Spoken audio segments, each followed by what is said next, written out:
मैं सबसे पहले बाबा गोला गोकर्णनाथ की इस धरती को प्रणाम करते हुए भारतीय जनता पार्टी के वरिष्ठ नेता, आप सबके लोकप्रिय जनप्रतिनिधि रहे स्वर्गीय अरविंद गिरी जी को विनम्र श्रद्धांजलि अर्पित करता हूं। भाइयों बहनों, आज राष्ट्रीय एकता दिवस भी है। पूरा देश लौह पुरुष सरदार वल्लभ भाई पटेल जी की पावन जयंती के कार्यक्रम के साथ अनेक कार्यक्रमों को आयोजित कर रहा है। मैं स्वयं प्रातः काल लखनऊ में ही प्रातः 8:30 बजे हजारों नागरिकों, स्कूली छात्रों के साथ एक राष्ट्रीय एकता दौड़ का हिस्सा बना। रन फॉर यूनिटी आदरणीय प्रधानमंत्री जी के आह्वान पर पूरे देश के अंदर हर जनपद में आयोजन हो रहे हैं। और इसके बाद इसी माटी के लाल स्वर्गीय राम कुमार वर्मा जी ने सरदार पटेल स्मारक समिति का जो गठन करके सरदार पटेल जी की स्मृतियों को जीवंत बनाने के लिए आज से 30 वर्ष पहले जिस कार्यक्रम का शुभारंभ किया था, आयोजन समिति के द्वारा आयोजित पुष्पांजलि के कार्यक्रम के साथ भी मुझे जुड़ने का अवसर मिला। तो इस कार्यक्रम के ठीक पहले लखनऊ में दिव्यांग जनों के लिए एक T20 सरदार वल्लभ भाई पटेल T20 क्रिकेट कप के साथ उसके उद्घाटन का अवसर भी मुझे प्राप्त हुआ है। और भाइयों बहनों, अब मैं आपके बीच में लखीमपुर की इस धरती पर बाबा गोकर्णनाथ के आशीर्वाद से पल्वित और पुष्पित इस धरती पर और स्वर्गीय अरविंद गिरी की इस कर्म भूमि पर आप सबका दर्शन करने का मुझे सौभाग्य प्राप्त हो रहा है। मैं इसके लिए आप सबका इतनी भारी संख्या में उपस्थित होने के लिए आप सभी का मैं हृदय से स्वागत करता हूं, अभिनंदन करता हूं। भाइयों बहनों, आप सब जानते हैं उत्तर प्रदेश और केंद्र दोनों सरकारें मिलकर के डबल इंजन का काम करती है। स्वाभाविक रूप से डबल इंजन की जब सरकार चलेगी तो कई गुना रफ्तार से योजनाओं का लाभ जनता तक पहुंचाने का कार्य भी करेगी। डबल इंजन सरकार को ताकत देने के लिए ही मैं विधानसभा चुनाव के अंदर भी आया था। आज से ठीक 8 महीने पहले याद करिए, इसी स्टेडियम में श्री अरविंद गिरी जी के लिए, रोमी साहनी जी के लिए आप सबसे अपील करने के लिए मैं आया था। और उस समय मैंने कहा था कि भाइयों बहनों, अरविंद गिरी जी को, रोमी साहनी जी को, मंजू त्यागी जी को, शशांक वर्मा जी को, विनोद शंकर जी को और हमारे सभी इस जनपद के जितने भी जनप्रतिनिधि हैं, इन सबको चुनाव जिता करके भेजिए। सरकार बनेगी, आपकी भावनाओं के अनुरूप प्रदेश के अंदर हम कानून व्यवस्था की स्थिति को भी सुधार करके आपको देंगे। जो बचाव होगा उसको भी ठीक करेंगे और विकास की गति को उसी तेजी के साथ आगे बढ़ाने का काम भी करेंगे। भाइयों बहनों, आपने उस समय हमें समर्थन दिया, आप सबके प्रति मैं आभार व्यक्त करता हूं। लखीमपुर खीरी ने सभी सीटें भारतीय जनता पार्टी को चुनाव जिता करके भेजी। कहीं भी भारतीय जनता पार्टी के विजयी अभियान को बाद हमेशा बहाना करता है, षड्यंत्र करता है। आपने देखा होगा चुनाव लखीमपुर खीरी में चल रहे हैं, गोला गोकर्णनाथ में चल रहे हैं। समाजवादी पार्टी ट्वीट पर अभी से अपनी हार के लिए बहाना ढूंढने लग गई है, अभी से ढूंढने लग गई है। अभी से कहना शुरू कर दिया उसने कि वहां पर अब पहले तो ईवीएम को दोषी ठहराते थे और अब कहने लग गए कि देखिए तो जबरदस्ती चुनाव जीता जा रहा है। भैया, चुनाव जबरदस्ती नहीं जीता जाता है, आपके मतदाताओं के आशीर्वाद से चुनाव जीता जाता है। मतदाताओं के उम्मीदों पर खड़ा होगा और चुनाव जीतेगा। और डबल इंजन की सरकार ने कार्य किया है। प्रधानमंत्री मोदी जी के नेतृत्व में डबल इंजन की सरकार ने आम जन की भावनाओं के अनुरूप काम किया। मैं पूछना चाहता हूं कि समाजवादी पार्टी को प्रदेश में 4 बार सरकार बनाने का अवसर प्राप्त हुआ था कि नहीं हुआ था? 4 बार ने कहा लखीमपुर खीरी को मेडिकल कॉलेज समाजवादी पार्टी ने दिया। आज तो मेडिकल कॉलेज बन रहा है ना लखीमपुर खीरी का। भाई लखीमपुर खीरी का अपना मेडिकल कॉलेज होगा, मेडिकल कॉलेज लखीमपुर खीरी का बनने का मतलब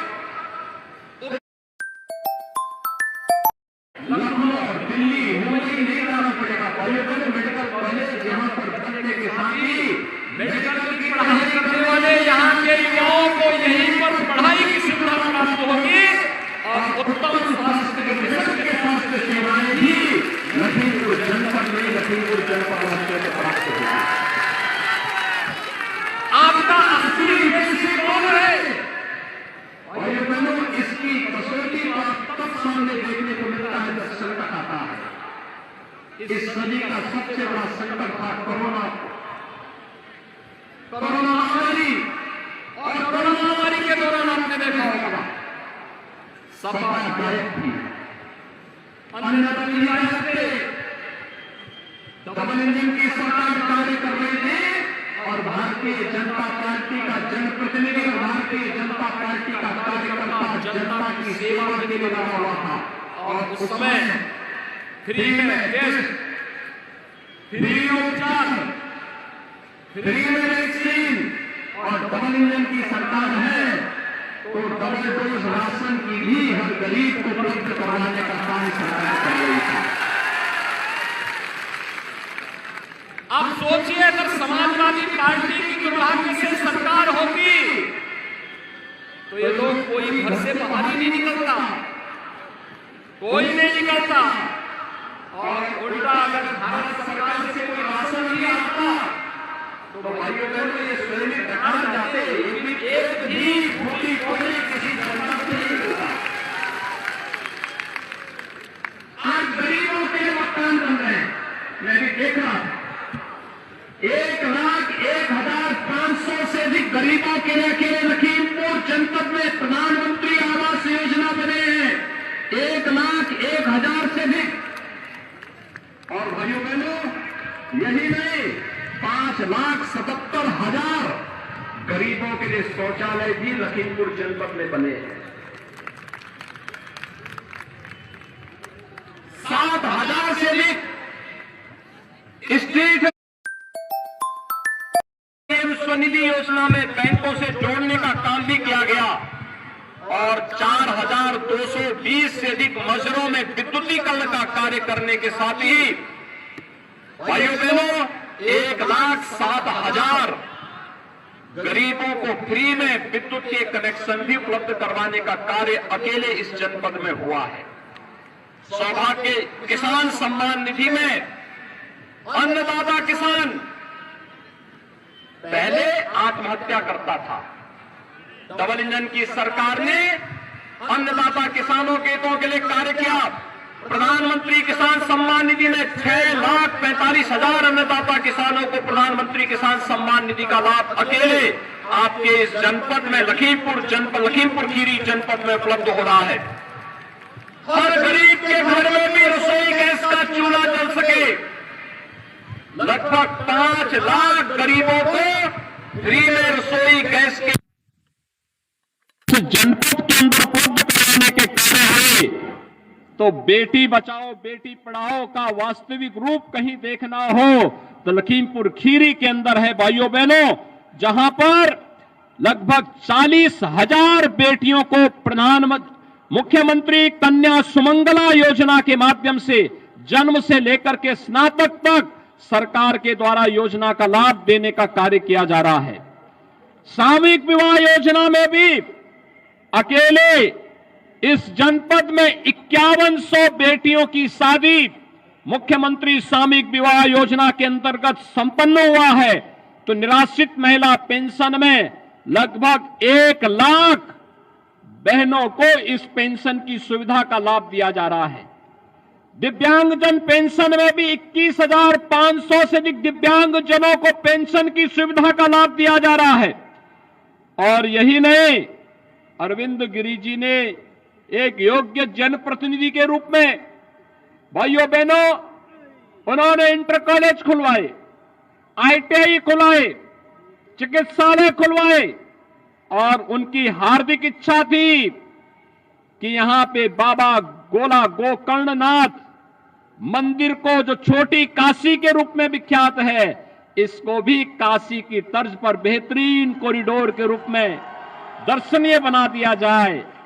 और हम लोगों ने इसकी कार्य योजना भी बनानी प्रारंभ हो गई।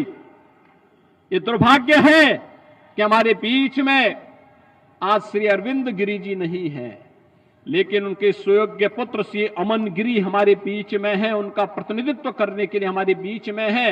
और भाइयों बहनों, सचमुच इस कार्यक्रम का आधारशिला रखने के लिए भी हम ही लोग आएंगे, जब यहां पर छोटी काशी को वास्तविक काशी में बदलने के लिए, काशी विश्वनाथ कॉरिडोर की तर्ज पर आगे बढ़ाने के लिए, इस कार्यक्रम का शुरुआत करने के लिए फिर यहां पर आकर के वास्तविक स्वरूप इस छोटी काशी को देने का कार्य भी हम लोग करेंगे, जिससे आस्था का भी सम्मान होगा, रोजगार का भी सृजन होगा, यहां के नौजवानों को भी रोजगार मिलेगा और साथ साथ एक एक व्यवसायी का, पटरी व्यवसायी को पुनर्वास करके किसी को भी उजाड़ेंगे नहीं, लेकिन सुंदरीकरण का काम बेहतरीन तरीके से करते हुए यहां की जन आस्था का सम्मान करने का काम भी होगा।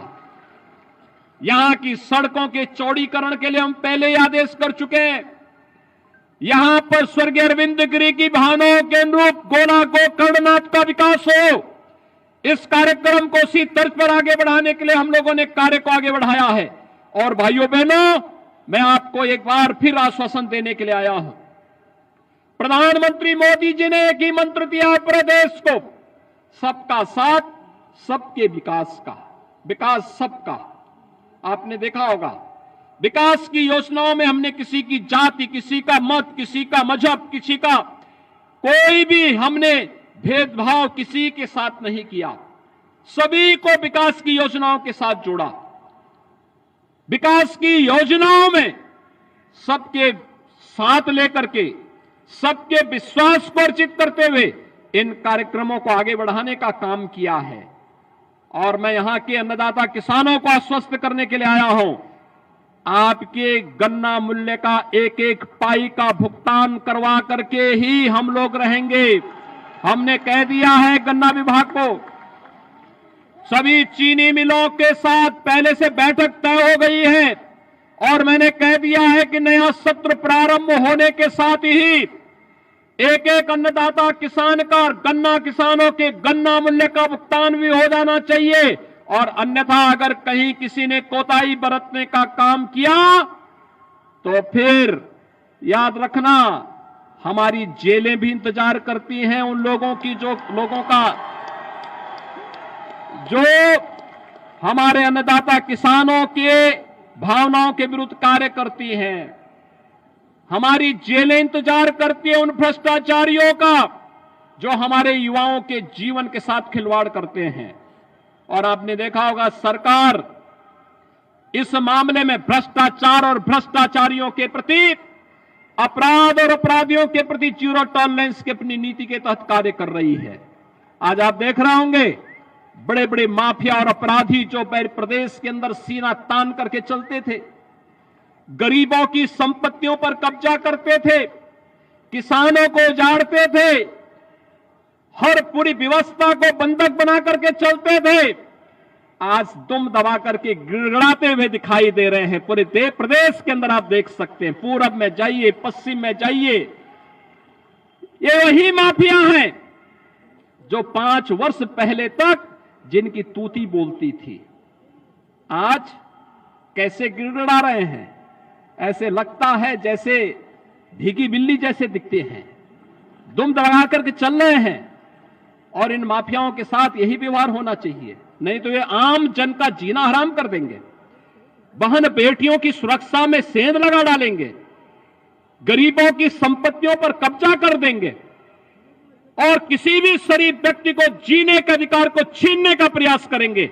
लेकिन हमने तय किया है, जो किसी गरीब का, किसी कमजोर का, किसी निरीह का, किसी बहन बेटी के लिए संकट बनेगा, सरकार उसके जीवन के लिए संकट बन जाएगी। और इसलिए भाइयों बहनों, आज मैं आपसे आश्वस्त करने के लिए आया हूं, ये गोला गोकर्णनाथ हम लोगों के लिए बहुत महत्वपूर्ण सीट है। स्वर्गीय अरविंद गिरी की विरासत है। यहां के विकास के जिस खाके को उन्होंने देखा था, उसकी शुरुआत होती, इससे पहले ही वह अस्त हो गया। मैं जब आया था फरवरी महीने में यहां पर, उस समय भी मेरे साथ यहां पर श्री अरविंद गिरी जी थे, श्री रोमी साहनी जी थे, हमारे यहां के जनप्रतिनिधिगण थे। और उस समय बात तय हुई थी कि विकास का एक खाका इस रूप में आगे बढ़ेगा। उस पर कार्य भी बनी थी। आपने देखा होगा कि मृत्यु के 3 दिन पहले बाबा गोला गोकर्णनाथ का सर्वे करने के लिए लखनऊ से टीम भी आई थी, लेकिन वह सपना अधूरा रह गया है। उस सपने को साकार करना है और संजोग से हमारे बीच में, सौभाग्य से भारतीय जनता पार्टी ने श्री अमन गिरी को अपने प्रत्याशी के रूप में आपके बीच में भेजा है। भारतीय जनता पार्टी का सुयोग्य प्रत्याशी, युवा प्रत्याशी, अपने पिता के विकास के इस अभियान को, सबका साथ और सबके विकास के प्रधानमंत्री मोदी जी के मंत्र को अंगीकार करने वाले, अपने भावनाओं को साथ में लेकर के वे चलने के लिए पूरी तत्परता के साथ कार्य करने के लिए आए हैं।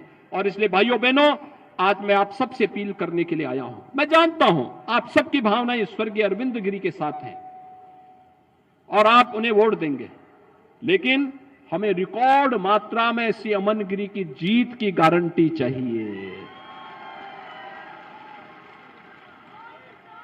क्योंकि एक सामान्य जीत होती है, लेकिन भाइयों बहनों इतनी मजबूत जीत होनी चाहिए, इतनी मजबूत जीत होनी चाहिए। जब मैं श्री अरविंद गिरी को श्रद्धांजलि देने के लिए आया था, उस समय मैं देख रहा था, उस समय हर चेहरे से एक आवाज आ रही थी, और आवाज थी कि अमन गिरी यहां से चुनाव लड़े और यहां की जनता हाथों हाथ उन्हें चुनाव जिता करके भेजेगी। और मैं आप सबसे आह्वान करूंगा, विकास के लिए, आने वाली पीढ़ी के मंगल भविष्य के लिए, अपने वर्तमान को संवारने के लिए और भविष्य की उज्जवल योजना के लिए विकास को हम प्राथमिकता दें। बिना भेदभाव के विकास की योजना का लाभ सबको मिले, सबके पास जाना चाहिए। और इसके लिए सुयोग्य प्रत्याशी जब लगेंगे तभी ये काम हो पाएगा। और उसी भाव के साथ आज मैं आपके बीच आया हूं। हमारे प्रदेश अध्यक्ष जी आए हैं, प्रदेश प्रभारी जी आए हैं, सुरेश खन्ना जी के नेतृत्व में यहां पर मंत्रियों की एक टीम आपके बीच में आह्वान करने के लिए आई है। हमारे सबसे वयोवृद्ध युवा विधायक हैं, मंत्री हैं खन्ना जी, और 9 बार विधायक रह चुके हैं शाहजहांपुर से, 9 बार, अनुमान कर लीजिए। एक ही सीट पर नॉन स्टॉप है, लगातार लगातार लगातार। और आज भी जब वो यहां पर शेरो शायरी कह रहे थे तो ऐसे लगता था कि जैसे कहीं पर कोई कव्वाली गाने के लिए खन्ना जी तैयार हो रहे हों, लेकिन यहां पर वह आपके बीच में है। संतोष सिंह जी के नेतृत्व में यहां पर एक पूरी टीम संगठन के पदाधिकारियों की भी आपके साथ, जिलाध्यक्ष जी के नेतृत्व में कार्य करने के लिए हमारे विधायक गण भी यहां पर सभी लोग लगे हुए हैं। और मैं आप सबका आह्वान करूंगा, अरविंद गिरी जी के सपनों को साकार करने के लिए श्री अमन गिरी को भारी बहुमत से विजयी बनाएंगे। जहां तक आवाज जारी बोले वहां तक हाथ उठा करके मुझे आश्वस्त करेंगे। सभी लोग सहमत हैं तो भाइयों बहनों, विजयी बनाने का मंत्र एक ही हो सकता है, भारी बहुमत से विजय का मंत्र एक ही हो सकता है। और उसका सूत्र है कि अब से लेकर के चुनाव प्रचार बंद होगा। 1 नवंबर को सायंकाल 5 बजे तक हम घर घर जाकर के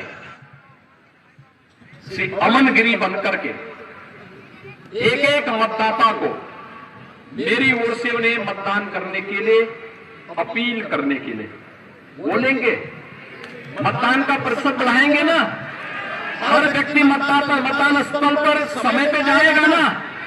पहले मतदान और फिर जलपान।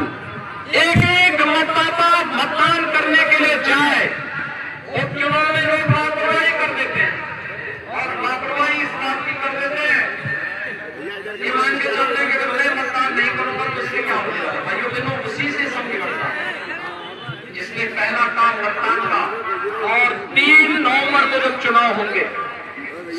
साल तक मेरे पास आना चाहिए कि रिकॉर्ड मात्रा में वोटिंग गोला गोकर्णनाथ में पड़ा है। ये तय करेंगे, सभी लोग तय करेंगे, भारी बहुमत से विजयी बनाएंगे। अगर आप इस काम को करेंगे तो भाइयों बहनों, चुनाव के बाद फिर से मैं यहाँ पर आकर के बाबा गोकर्णनाथ का दर्शन करने के लिए आकर के यहाँ के सपनों को साकार करने के लिए मौके मिलेंगे। आप सबके साथ मिलेंगे। भारत माता की, भारत माता की, भारत माता की। धन्यवाद।